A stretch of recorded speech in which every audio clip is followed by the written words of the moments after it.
Estas últimas semanas hemos venido tratando con el tema del dominio propio.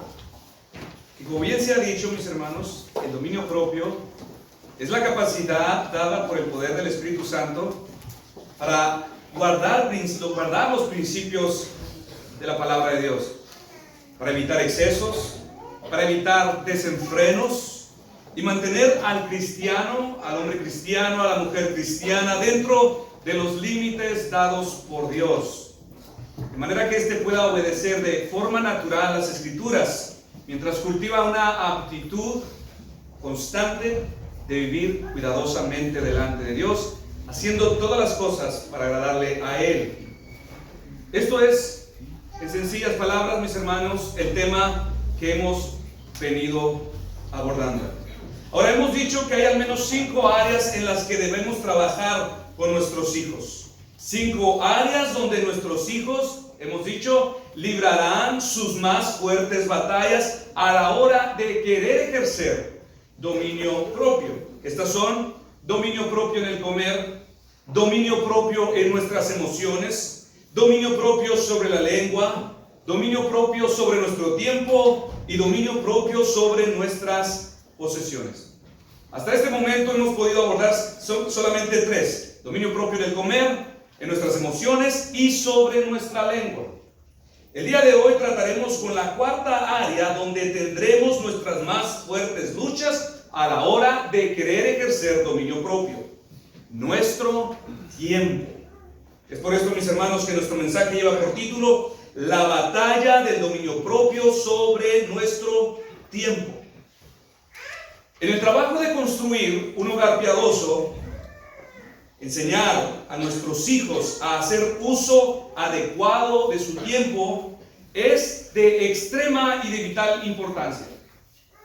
Escribió J. Oswald en su libro Liderazgo Espiritual: el carácter piadoso de un joven depende en gran manera en la forma en que fue enseñado a usar su tiempo. Si nosotros como padres, mis hermanos, queremos forjar un carácter sano en nuestros hijos, un carácter de verdadera piedad, debemos entender que nuestros hijos necesitan, de manera desesperada, aprender a hacer uso de su tiempo. Necesitan aprender a aprovechar cada día, cada momento que el Señor les da. Ahora, cuando hablamos de tiempo, mis hermanos, ¿qué es lo que viene a su mente? Posiblemente lo primero que piense es en horas, minutos, segundos. Quizás pienses en esta forma de medir el curso de la vida de un punto a otro. Pero al considerar las Escrituras, descubriremos que en la Biblia hay 2 palabras en griego que se traducen como tiempo. La primera es cronos y la segunda es kairos. Cronos es, por así llamarlo, la trayectoria firme y constante del tiempo. Cronos tiene que ver con ese espacio de la vida en que se dividen las horas, los minutos y los segundos y contando. Pero kairos tiene que ver con esas etapas de tiempo definido, con esas ocasiones, con esos momentos, con esos periodos temporales. Esos periodos que el Señor nos brinda como oportunidades especiales y únicas en el cronos de la vida. El cronos desde el principio no ha dejado de ser. El cronos sigue en movimiento, sigue avanzando. Pero el kairos sí. Porque el kairos tiene que ver con etapas cortas de la vida. El Señor nos brinda dentro del cronos estas oportunidades momentáneas en nuestra existencia para dedicarlas a ciertas cosas específicas. En otras palabras, podemos decir que la naturaleza del cronos, del tiempo, en el sentido del cronos, es cuantitativa, de contar. Mientras que la naturaleza del kairos es cualitativa, de calidad. Y entender esto, mis hermanos, es de vital importancia. Porque Satanás nos enseña a vivir y poner nuestros ojos en el cronos, en esa forma de medición de tiempo interminable. Satanás, por medio de sus engaños, de sus artimañas, nos hace creer que Dios ha confeccionado nuestras vidas al cronos de un tiempo indefinido aquí en la tierra. Cuando la verdad, hermanos, es que Dios nos ha colocado en el kairos del tiempo. ¿Y qué es la vida según Santiago 4:14? Ciertamente es neblina que aparece por un poco de tiempo y luego se desvanece. ¿Y qué nos dice el autor de Eclesiastés en el capítulo 3 con respecto al tiempo? Nos dice que todo bajo el tiempo, todo bajo el cielo tiene su kairos. Hay kairos para reír, hay kairos para llorar, hay kairos para edificar, hay kairos para derribar, hay kairos para hacer la paz y hay kairos para hacer la guerra. Así que, hermanos, si no entendemos esto, si no tenemos cuidado de diferenciar una cosa de la otra, nos será muy difícil aprender a controlar nuestro tiempo. Y desperdiciaremos aquellas etapas, aquellas ocasiones que el Señor nos da de manera especial y que no se repiten en la vida. Lo repito, el cronos del tiempo sigue su curso, sigue avanzando. Este tuvo un inicio, pero hasta el momento sigue en su curso. El kairos se acaba. Hace ya algunos años, mis hermanos, escuché una frase que en ese momento no entendí muy bien, pero que cada vez la entiendo mejor. La cual decía: en la crianza de los hijos, los días son muy largos, pero los años realmente cortos. Hermanas, hermanos, padres, esta es una dolorosa verdad para todos los que tenemos hijos. Porque ¿cuántos de ustedes no recuerdan aquellos días interminables de cambiar pañales? De tareas y tareas, de montones de ropa y de trastes sucios, y que la casa no podía permanecer limpia por más de 3 minutos. Realmente esos días fueron muy largos y pesados. Pero esos días pertenecían al kairos de Dios, mis hermanos. A una etapa corta de oportunidad especial. Ahora quiero que escuchen con mucha atención, especialmente todos los que tienen hijos pequeños, los que tienen niños pequeños. Escuchen la perspectiva de un piadoso abuelo, quien de esos días se expresó de la siguiente manera: parpadeé un par de veces y mi recién nacida ya estaba entrando a preescolar. Parpadeé una vez más y mi niña ya estaba conduciendo mi auto. Parpadeé un par de veces más y ya la estaba entregando en el altar. Froté las lágrimas de mis ojos, parpadeé un par de veces más y miré y vi que mi nido ya estaba vacío. En la crianza de los hijos, mis hermanos, los días son muy largos, pero los años realmente cortos. Padres que me escuchan, el tiempo, el kairos de oportunidad que Dios determinó para la crianza de nuestros hijos es realmente corto. Es realmente corto y es extremadamente valioso. ¿Saben por qué? Porque cuando hablamos de tiempo estamos hablando de un recurso no renovable. El tiempo es inmensamente valioso porque es un recurso que es irrecuperable. El tiempo perdido ya no se puede recuperar. Se perdió y se perdió para siempre. Si no lo aprovechaste, no hay manera de que lo recuperes. Se perdió para siempre. Por eso debes de saber que si te afanas trabajando de más, tus largas jornadas de trabajo no te darán el dinero para poder comprar el tiempo de vuelta que pierdas. Si lo perdiste para siempre. No hay manera de recuperarlo. Madres, si te afanas o pasas la mayor parte del tiempo priorizando las tareas domésticas o priorizando cualquier cosa de menos valor, el tiempo no te parará, no te perdonará. Si lo pierdes, lo perderás para siempre. Y quiero permitirme aquí citar a Dante Gebel. No es santo de mi devoción, pero quiero citar lo que alguna vez dijo en uno de sus mensajes motivacionales. Él dijo: si Dios me dijera, te doy lo que quieras aquí en la tierra, le diría, dame un congelador de tiempo, que pueda poner en pausa a mis niñas y hacer todo lo que tenga que hacer. Y que al regresar en 8 o 10 años, ellas sigan esperándome en la misma edad. Que pueda construir la casa de mis sueños, que pueda construir un patrimonio financiero y que al regresar ellas estén aún chiquititas esperándome. Pero esto no es así. Yo quisiera pausar el tiempo, pero la vida no espera y no se detiene. No hay un botón de rebobinado donde el tiempo se pueda recuperar. ¿A cuántos de nosotros, mis hermanos, no les hubiera gustado tener un congelador de tiempo cuando vemos a nuestros hijos creciendo, cuando los vemos grandes? Pero lo que realmente necesitamos, mis hermanos, no es un congelador de tiempo. Tampoco necesitamos más tiempo. Lo que necesitamos es aprovechar bien el tiempo. Es tener dominio propio sobre el uso de nuestro tiempo. Esto pidió Moisés cuando dijo en el Salmo 90:12. Él no pidió un congelador de tiempo. Él no pidió más horas al día. Él pidió: Señor, danos sabiduría. Salmo 90:12. Enséñanos de tal modo a contar nuestros días que traigamos al corazón sabiduría. Moisés no pidió más tiempo. Él pidió sabiduría para vivir cada uno de sus días. ¿Y cómo lo obtendría?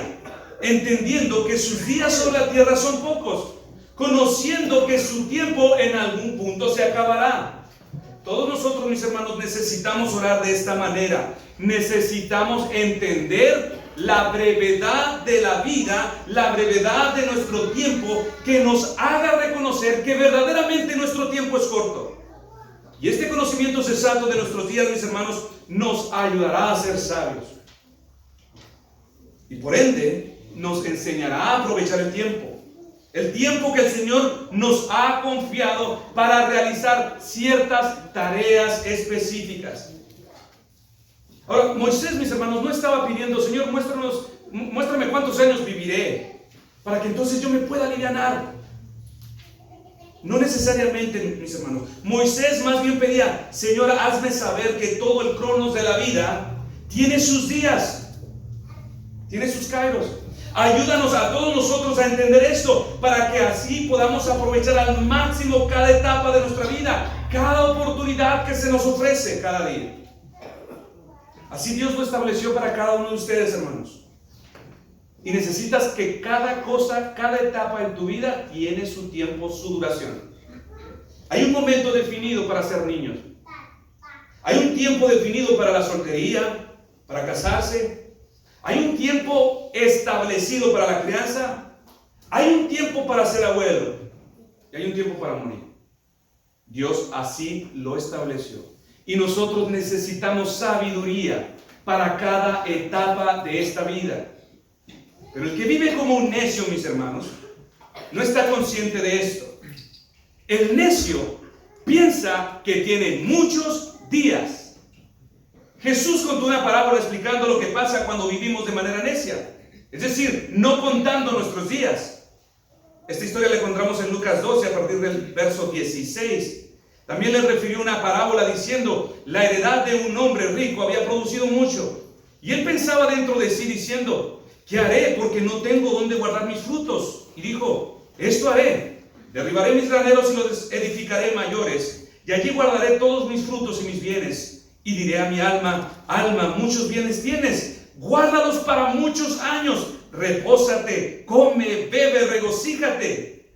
Pero Dios le dijo: necio, esta noche vienen a pedirte tu alma, y lo que has provisto, ¿de quién será?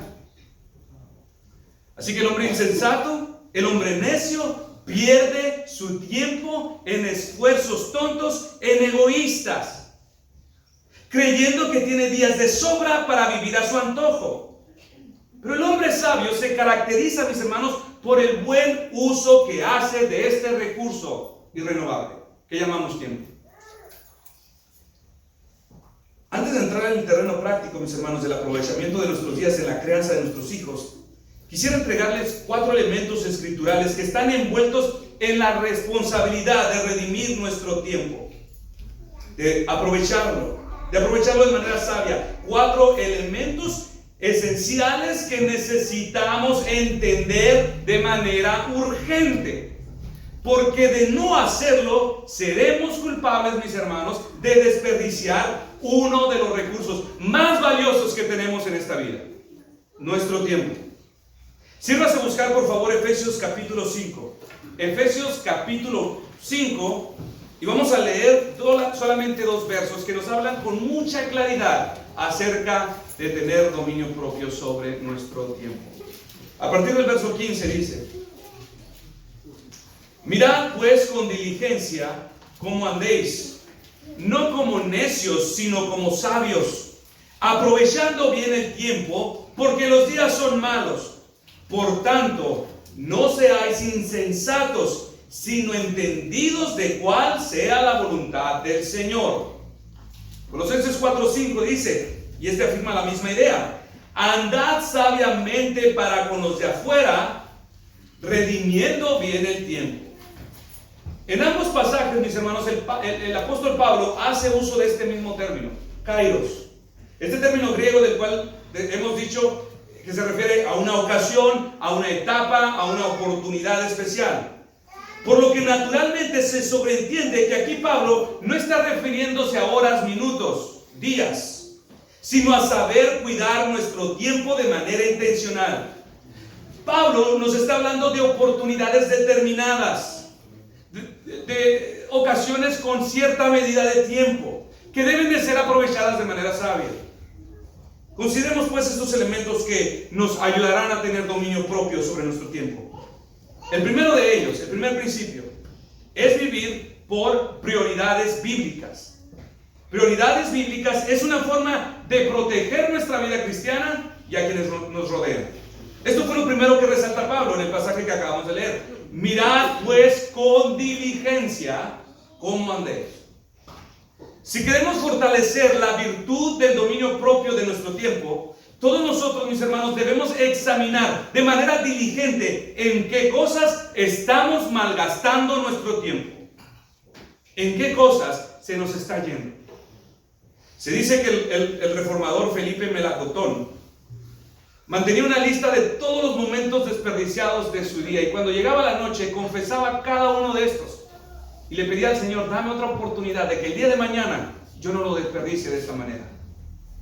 No es de extrañarse, hermanos, porque Melacotón fue usado de manera tan poderosa por Dios. Esta es la exhortación de Pablo, que todo cristiano debe saber qué va a hacer con sus 1440 minutos que tiene su día. Que todo cristiano debe de ser diligente en saber cómo administrará su tiempo de manera responsable. Que debe de ser cuidadoso en la manera en que administra su tiempo para poder obedecer eficazmente la palabra de Dios. ¿Y cómo podemos saber, mis hermanos, en qué cosas vale la pena realmente invertir nuestro tiempo? Si queremos fortalecer el dominio propio sobre nuestro tiempo, como creyentes, cada uno de nosotros debe tener resueltas sus prioridades. Una persona que no posee prioridades bíblicas en su vida difícilmente podrá aprovechar sus días, su tiempo. Y esto es lo que nos está diciendo Pablo: sean diligentes en la manera en cómo administran su tiempo, sean cuidadosos en la manera como controlan su tiempo, no sea que lo estén desperdiciando. Una persona que no posee prioridades, esto es lo que va a suceder. Escuché en una ocasión decir a la esposa de Joel Vicky, el hermano editor de la Biblia Herencia Reformada, que su marido divide su día en 3 categorías para poder aprovechar al máximo su tiempo. Él dice que, número 1, lo que debo hacer. Él lo divide de esta manera. Número 2, lo que sería bueno hacer. Y número 3, lo que me gustaría hacer. Y agregó que muchas de las veces no le alcanza el tiempo para terminar las cosas que se propuso hacer en su categoría número 1. O sea, las cosas que debo hacer. Pero también agregó que su esposo, por lo general, la mayor parte del tiempo llega a su noche, llega a descansar con un sentido de satisfacción y paz mental por haberse ocupado de las cosas que realmente importan. Así terminaba su día, con paz y tranquilidad mental al reposar. Este es el sentido de satisfacción y de paz, mis hermanos, que acompañan a todos los que se ocupan realmente de lo que importa, de todos los que saben hacer uso de su tiempo de manera adecuada. Les pregunto, ¿cuántos de ustedes, padres, en cuanto a nuestras familias, No hemos terminado nuestro día con una sensación de culpa sobre nuestras conciencias. ¿Cuántos de nosotros no nos hemos recostado sobre nuestras camas con esa sensación de falta de paz en nuestra mente? Porque se nos fue un día más. No hicimos con nuestros hijos lo que debimos hacer. Malgastamos nuestro tiempo en cosas secundarias, en asuntos no esenciales, y reposamos sobre nuestras mentes, sobre nuestras camas, con una mente culpable. Dimos prioridad a las cosas secundarias. Se nos fue otro día para hacer lo que verdaderamente importa. Por ejemplo, pasar un tiempo de calidad con la palabra con nuestros hijos, orar con ellos y por ellos, dedicar simplemente un tiempo para hablar e instruir sus corazones en las cosas de la vida, o simplemente tener tiempo de calidad con ellos, recreativo con ellos, pero pasar el tiempo con ellos de manera intencional. ¿Cuántos de ustedes, hermanas, hermanos, no han terminado mal su día porque no viven por prioridades bíblicas? Y en lugar de llegar a la noche con paz y tranquilidad, se acuestan sobre sus camas con un carbón encendido en su mente. Como cristianos, mis hermanos, todos nosotros, a la hora de querer priorizar nuestra vida, necesitamos urgentemente tener una escala de valores que seguir para poder saber que hay cosas en la vida en las que debes ocuparte y que hay otras cosas que pueden esperar o que pueden pasar por alto. Hay un dicho que dice: no hagas para mañana lo que puedes hacer hoy, pero hay muchas cosas que deberían de hacerse mañana. Si no tenemos un orden en nuestras prioridades, mis hermanos, no sabremos diferenciar entre cuáles cosas son realmente importantes y cuáles secundarias. Y esto es importante de considerar. Escúchelo, padre, madre, porque cualquiera de ustedes que no ha aprendido a priorizar su vida según el valor de las cosas, no crea que usted naturalmente se ocupará de aquellas cosas que valen la pena. No lo hará. Terminará dándole valor a las cosas secundarias. Terminará dándole importancia a aquellas cosas que realmente no importan. ¿Y cuáles serán las consecuencias, mis hermanos? ¿Cuáles serán las consecuencias de una forma descuidada de andar por la vida? ¿Cuáles serán las consecuencias de darle importancia a las cosas que realmente no importan? Pues simplemente que las cosas que realmente son trascendentales para su propia vida de piedad y de su familia serán ignoradas, no se atenderán. El pastor Miguel Núñez escribió en su libro de Pastores y Predicadores: gran parte del tiempo mal usado se debe a malas prioridades. En ocasiones puedes ver la televisión y, aunque esto en sí no es pecaminoso, quizás esas horas pudieron haberse empleado en estudiar, en preparar un examen o en estar con la familia. Has perdido el tiempo. El mal uso del tiempo frente a la televisión en detrimento de tu propia familia o del mensaje que vas a predicar el domingo se convierte en pecaminoso porque alguien sufrió las consecuencias de ese tiempo que tú perdiste. Alguien va a pagar el precio de esa pérdida de tu tiempo. Y para nuestra desgracia, mis hermanos, muchos de ustedes se darán cuenta de su error demasiado tarde. Probablemente se darán cuenta que perdiste el tiempo cuando el mal haya sobrevenido sobre ustedes y ya no haya forma de remediarlo. Escribió el pastor Abbott en su libro La madre en el hogar: los padres, papás, varones, muchas veces ponen multitud de excusas para eximirse de su deber, pero no pueden librar a sus hijos de la destrucción, ni a sí mismos de la maldición que ocasiona su negligencia. Mientras caminen con vergüenza y dolor hacia la tumba, será un miserable y amargo consuelo para ellos meditar en las cosas vanas en que se afanaron, mientras dejaban madurar a sus hijos para luego llevar una vida de vergüenza y de desgracia. ¿Qué deberes pueden ser más importantes que aquellos que tenemos con nuestros hijos? Pablo dice: mirad pues con diligencia cómo andáis. Saber vivir por prioridades bíblicas, hermanos, hermanas, es una forma de proteger nuestra vida cristiana y la de nuestros hijos. Segundo lugar, Para aprovechar bien nuestros días se requiere sabiduría. Pablo dice en Efesios 5, mirad pues con diligencia como andéis, no como necios, sino como sabios. Ahora bien, hermanos, no solamente se requiere conocer cuáles son nuestras prioridades en el día, sino especialmente se necesita sabiduría para saber cómo llevarlas a cabo. El gran dilema de todos nosotros, hermanos, no consiste en no saber qué es lo que debemos hacer. Este no es nuestro problema, este no es tu problema. Tu problema no es que no sabes qué tienes que hacer. Nuestro problema es en el cómo se debe de hacer. Si se le entregara una lista para escribir sobre ella cuáles son las metas que debes de proponerte como padre, yo les puedo asegurar, mis hermanos, que cada uno de ustedes acertaría, daría respuestas correctas, porque todos y cada uno de ustedes saben lo que tienen que hacer. Todos lo saben. Pero nuestro problema, repito, no está en el qué, sino en el cómo.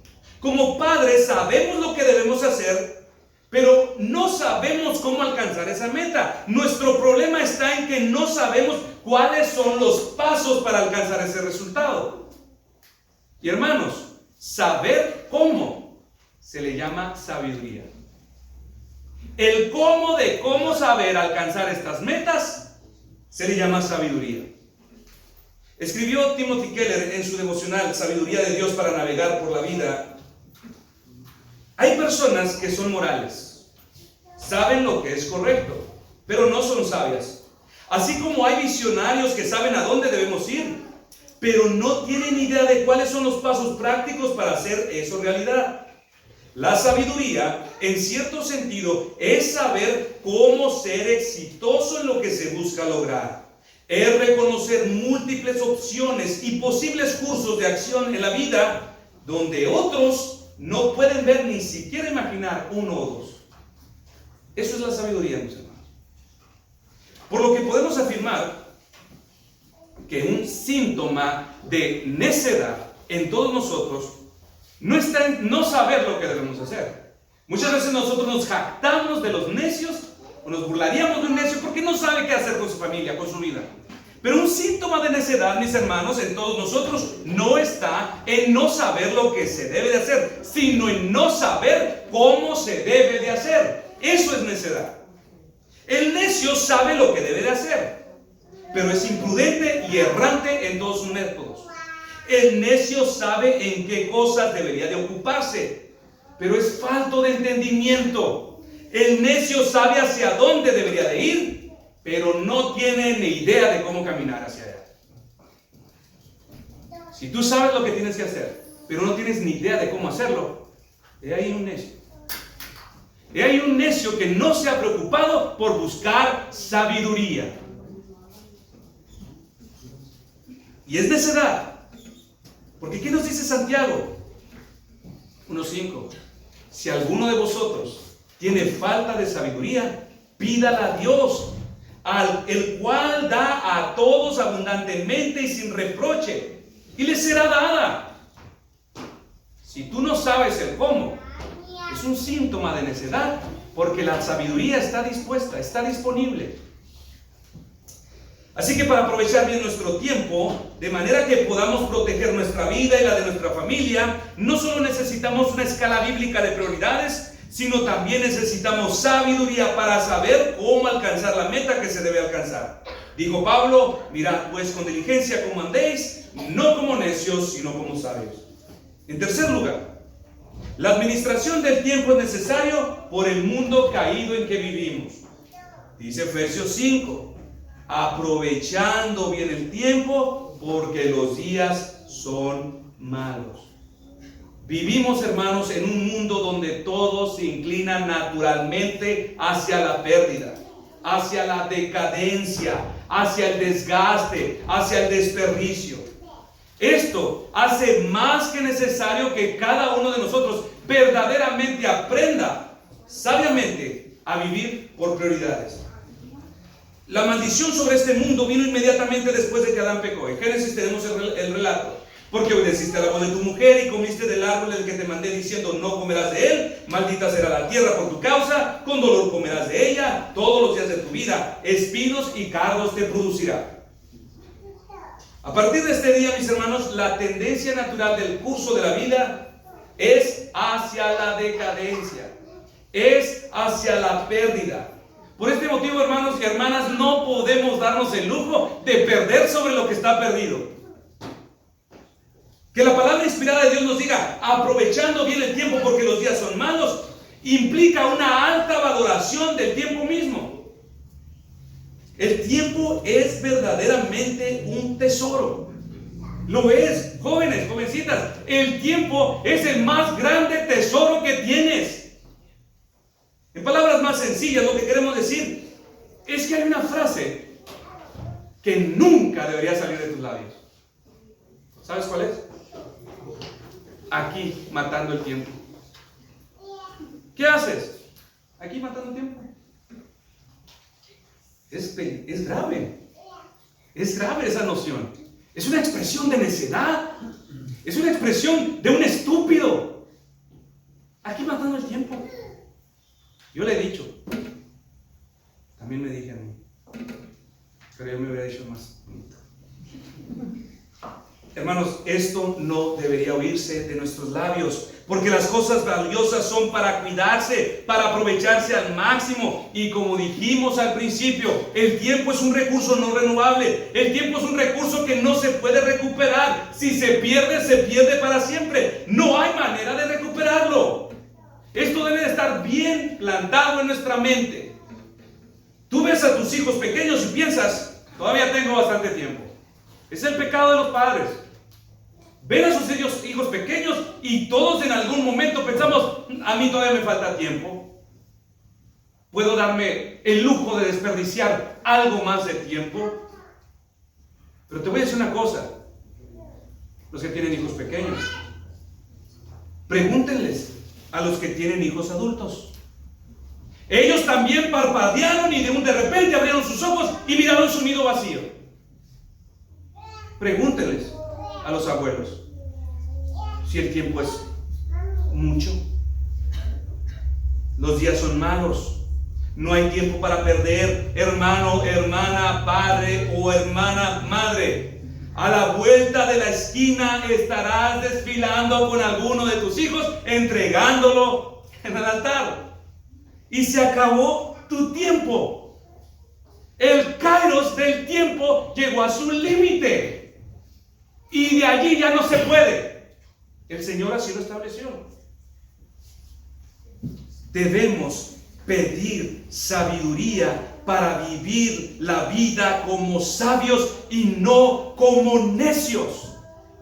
Esa es la característica de los necios. Perder el tiempo. Su filosofía de vida es aquí matando el tiempo. Dice Proverbios 6, del 9 al 11. Perezoso, ¿hasta cuándo has de dormir? ¿Cuándo te levantarás de tu sueño? Un poco de sueño aquí, un poco de dormitar y cruzar por un poco las manos para el reposo. Así vendrá tu necesidad como caminante y tu ruina como hombre armado. Ahora, en este punto, quiero puntualizar algo que el necio, el hombre perezoso, la mujer necia, la mujer floja, atiende con frecuencia. Y eso es lo que llamaré la tiranía de las oportunidades. ¿Qué queremos decir con esto? Muchas veces a nuestra vida vendrán grandes oportunidades grandes, muy prometedoras, que nos ofrecen una mejor calidad de vida, una mejor estabilidad económica. Vendrán a nuestra vida ofrecimientos únicos que nos garantizan ciertos privilegios o comodidades. Podría ser un crédito, un buen crédito. Podría ser un trabajo. Podría ser un puesto más remunerado. Podría ser una casa. Podría ser una buena oportunidad, etcétera, etcétera. Pero hermanos, cuando estas oportunidades vengan a nuestra vida, debemos de ser muy sabios antes de decir sí. Porque es muy posible que en muchos de los casos tengamos que dejar ir estas oportunidades en aras de poder lograr las metas bíblicas que nos hemos trazado. Es muy probable que muchas veces tengamos que decirles no, porque tenemos un plan bíblico. Pero usted dice, pastor, pero es una buena oportunidad, es una puerta que se me abrió, es lo que he estado esperando por años, no puedo dejarla ir.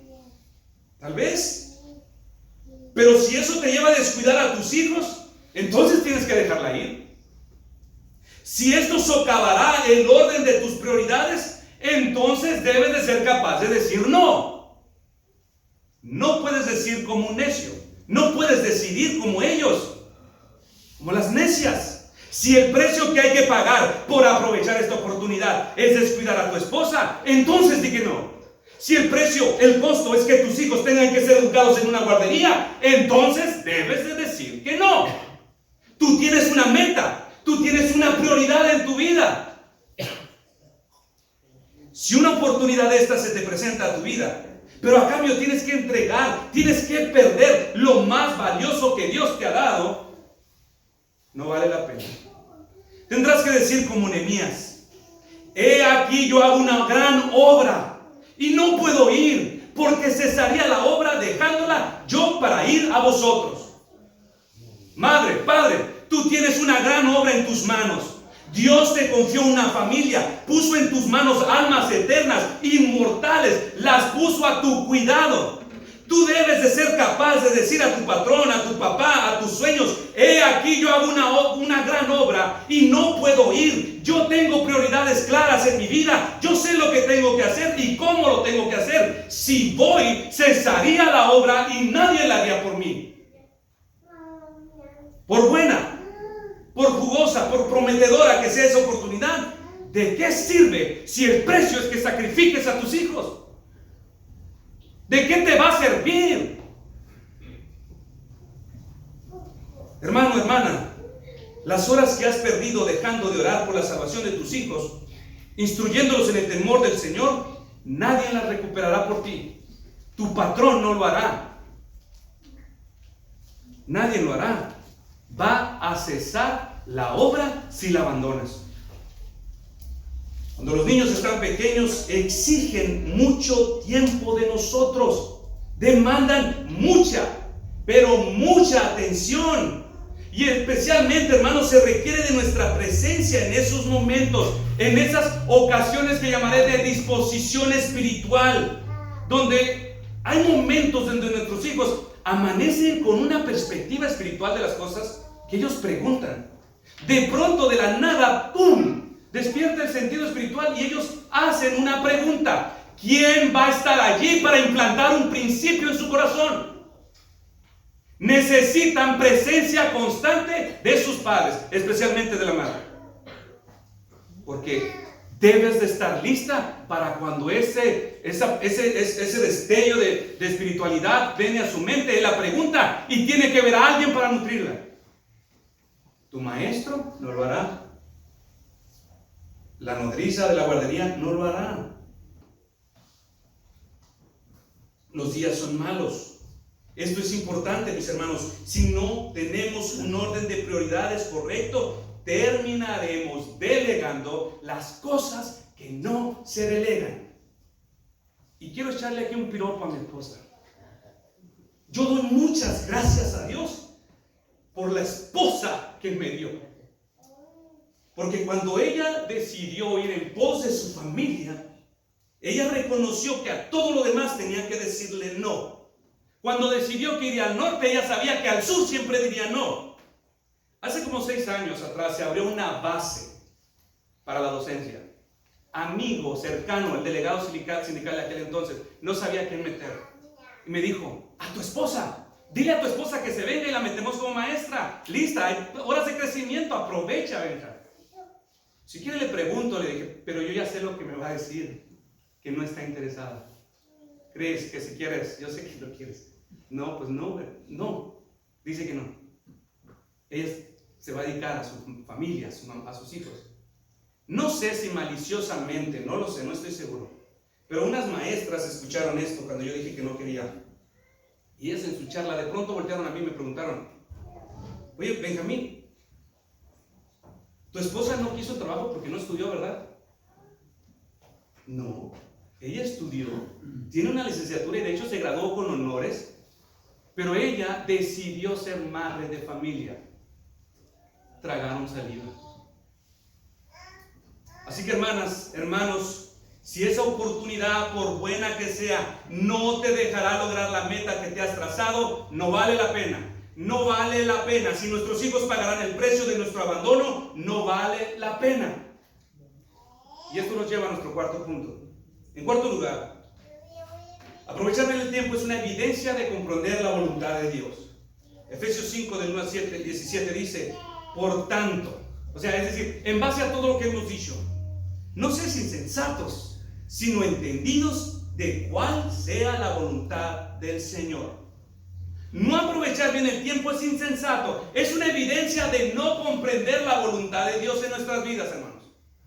Ahora, comprender la voluntad del Señor no consiste en solo saber en lo que debemos hacer y cómo lo debemos hacer, porque muchos en la vida cristiana terminando sabiendo lo que debemos hacer y también haciendo lo que debemos hacer. Pero realmente también consiste en hacerlo de la mejor manera. Repito, comprender la voluntad del Señor no consiste solo en saber qué es lo que debemos hacer y cómo lo debemos hacer, sino especialmente hacerlo de la mejor manera. Aprovechar al máximo cada oportunidad de tiempo que Dios nos da en la vida, hermanos, no solamente consiste en hacer lo que se espera y de la manera que se espera, sino hacerlo de la mejor manera. Dice Eclesiastés 9:10, todo lo que te viniera a la mano para hacer, hazlo según tus fuerzas. ¿Sabes por qué? Porque el tiempo se acaba. Porque en el sepulcro, a donde vas con toda seguridad, allí ya no hay tiempo, dice Eclesiastés. No hay obra, ni trabajo, ni ciencia, ni sabiduría. Allí, hermanos, no hay más oportunidades, allí no hay más planes, ni proyectos. Así que todo lo que te viniera a la mano, que es apropiado para hacer, hazlo y hazlo con todas tus fuerzas. Sea que estemos teniendo nuestro tiempo devocional con nuestros hijos, debemos hacerlo con gozo, con alegría. Sea que estemos sentados en este momento escuchando la palabra, nuestros oídos deben de estar prestos, expectantes, entusiasmados de que Dios nos hablará directamente a nosotros en esta mañana. Sea que estés en tu trabajo o atendiendo las tareas domésticas, hazlo de la mejor manera, como sirviendo al Señor. Esta manera es una forma sabia de aprovechar el tiempo. Dice Colosenses 3, del 23 al 24, y todo lo que hagáis, hacedlo de corazón, como para el Señor, y no para los hombres, sabiendo que del Señor recibiréis la recompensa de la herencia, porque a Cristo el Señor servís. En conclusión, saber vivir por prioridades bíblicas es la forma más segura de proteger nuestra vida y la de nuestros hijos. Pero como cristianos, no solamente debemos saber lo que se requiere hacer primero, sino especialmente necesitamos saber el cómo. Para esto se requiere que pidamos a Dios sabiduría.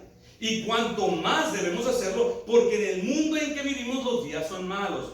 Y porque son malos, con tanta mayor diligencia es necesaria que nos ocupemos en la gran obra que tenemos en nuestros hogares, reconociendo que nadie más lo hará por nosotros. Dediquémonos pues a hacer la voluntad de Dios con toda nuestra fuerza y con todo gozo, sabiendo que al Señor Jesús servimos en todas las cosas. Ahora, no quisiera cerrar mi mensaje, mis hermanos, sin antes decir que sé muy bien que algunos aquí se lamentan hasta lo profundo de su alma por haber recordado que en este asunto de la crianza perdieron su tiempo. Porque recordaron que los días de su necedad y sin Dios, en la etapa de la oportunidad, cuando sus hijos eran pequeños, su tiempo se les escurrió de sus dedos. Y el mal de este descuido les alcanzó. Y ahora ya no hay nada que hacer. Pero hermanos, este no es el fin de nuestra esperanza. Pues he aquí delante de vosotros. Dios nos ha levantado un gran redentor. Un redentor completo en toda la extensión de la palabra. Un redentor constituido para suplir y devolver al hombre mucho más de lo que perdió. Cristo es el gran redentor de los hombres. Donde quiera que este Señor pone su pie, hay redención. El miserable Mefiboset, al ser llamado por el rey, fue recompensado de participar todo lo que al rey le pertenecía: su ropa, su casa, su comida, cosa que todos los años de trabajo él no podría cosechar. Cuando Job contempló su calamidad, el mal que le sobrevino, él exclamó: yo sé que mi Redentor vive. Y lo que recibió fue 100 veces más. Cuando Joel contempló los años de calamidad sobre el pueblo por causa de sus pecados, profetizó de parte de Dios: yo os restituiré los años que comió la oruga, el saltón, el revoltón y la langosta. Mi gran ejército que envié contra vosotros, comeréis hasta saciarlos y alabaréis el nombre de Jehová vuestro Dios, el cual hizo maravillas con vosotros, y nunca más será mi pueblo avergonzado. Y conoceréis que en medio de Israel estoy yo, y que yo soy Jehová vuestro Dios, y no hay otro. Jesucristo, el Hijo de Dios, es nuestro gran redentor en esta vida, hermanos. Quien por medio de derramar su sangre en la cruz hizo posible lo que era imposible: recuperar lo que se había perdido. Hizo posible la redención del hombre. Hizo posible devolverle al hombre algo mucho más grande que ni todos los años bien invertidos en esta vida podrían lograr. Esta es ahora nuestra meta, mis hermanos. Es sobre este galardón donde debemos tener nuestros ojos. Es lo que ahora todos nosotros debemos anhelar por nuestros hijos. Porque aún, mis hermanos, una vida moral, una vida bien invertida en educación, en profesionalismo, es una vida desperdiciada si no se tiene a Cristo. Lo mismo que los demás. Cristo, el Hijo de Dios, es el gran redentor en toda la extensión de la palabra. Y como redentor no le falta nada. Y Cristo, hermanas, hermanos, padres de familia, Él ha sido levantado entre vosotros para recuperar lo que se ha perdido. Aférrate a este gran, pero gran redentor. A su nombre sea la gloria de Dios. Vamos a ponernos de pie para orar y después vamos a cerrar este tiempo cantando.